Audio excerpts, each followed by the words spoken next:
December 2004, an earthquake off the coast of Sumatra sent a series of massive waves racing across the Indian Ocean, devastating coastlines across South Asia.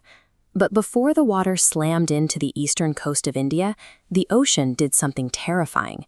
It rapidly sucked backward, pulling away nearly 500 meters from the shoreline at Mahabalipuram. For tourists and locals standing on the beach, the receding water exposed the barren seafloor, and sitting right there in the mud was a long, perfectly straight row of massive granite blocks and the clear foundations of ancient buildings. The impossible sight was completely exposed to the open air, but it only lasted for a few moments before the ocean came roaring back, burying the structures under millions of gallons of water. That brief window into the abyss offered a single fleeting glimpse of a complex historians insisted did not exist. It was a visual challenge to centuries of academic skepticism. At the edge of that exact same beach stands the Shore Temple. Built in the 8th century by the Pallava dynasty, this intricate stone monument actually survived the tsunami's impact. Because of its prominence on the coastline, European merchants and sailors navigating the Bay of Bengal relied on the temple as a crucial landmark to safely guide their ships into port. Early explorers, including Marco Polo, referred to the site by a very specific nickname, the Seven Pagodas. The name stemmed from a persistent piece of mariner folklore. Sailors believed that the Shore Temple wasn't a solitary monument, but that 6 identical sister temples rested completely submerged just offshore. For centuries, historians dismissed this as a sailor's tall tale.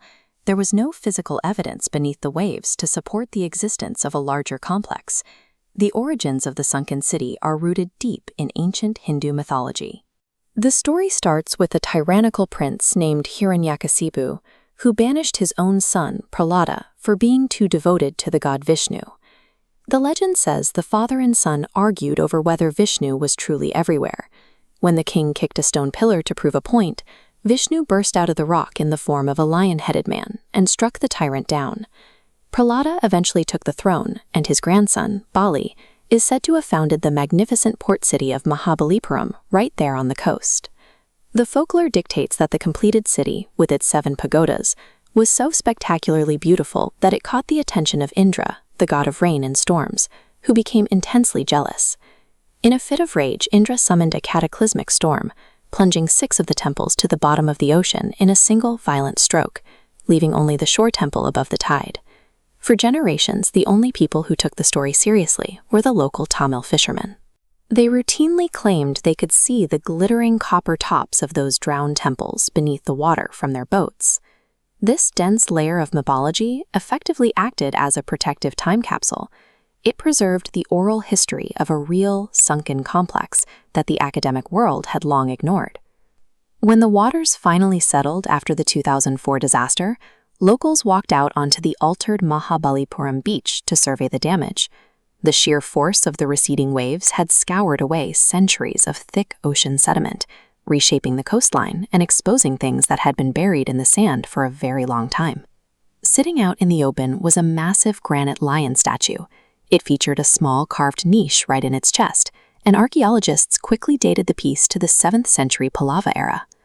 The emergence of this physical artifact triggered an immediate response. Major scientific organizations realized there might actually be something out there in the water. The appearance of the lion shifted the focus from folklore to fieldwork. Scientific bodies immediately prioritized a maritime search for the rest of the complex. By April 2005, the Archaeological Survey of India teamed up with the Indian Navy to systematically scan the exact stretch of water where the waves had pulled back.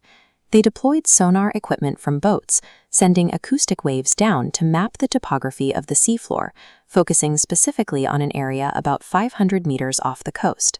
This map displays their findings. The data revealed distinct underwater anomalies, including walls and a debris field of scattered stones. Looking at Site 1 and 2, archaeologists matched these layouts to precise blueprints of 2 Pallava-era temples. To confirm the sonar data, divers swam down to the sites.